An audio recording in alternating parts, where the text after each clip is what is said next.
Donc, j'aimerais avoir ton avis en fait sur la question. Déjà, comment expliquer le minage, par exemple, à un enfant de 5 ans et qu'est-ce que tu réponds en fait aux gens qui disent que ça pollue et qu'on devrait arrêter ça tout de suite?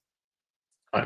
Alors le minage, pour l'expliquer à un enfant de 5 ans, bon, c'est pas simple, hein, mais on peut dire que le minage, c'est... alors déjà, pourquoi on parle de minage? Parce qu'effectivement, Satoshi a imaginé...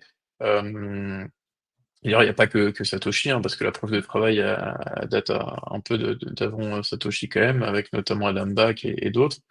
Euh, En fait, c'est de prendre cette analogie de l'or, de dire que l'or, bah, effectivement, il faut produire un travail pour l'extraire. Ok?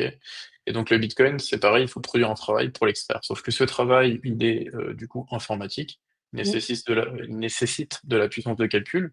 Donc en fait, ce que je dis souvent, c'est que le minage, bah, en fait, c'est une opération qui transforme de l'énergie électrique en monnaie et en chaleur.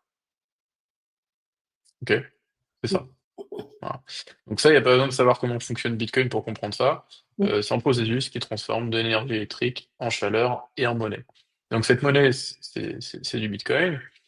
Et donc, c'est garanti par la preuve de travail. Et donc, en fait, c'est quoi en réalité, concrètement, les Bitcoins, c'est quoi? Bah, finalement, c'est de l'énergie qui a été transformée à un moment donné. Donc, c'est une preuve, en fait, d'énergie passée. Voilà. On va pouvoir Ok. dépenser dans le futur.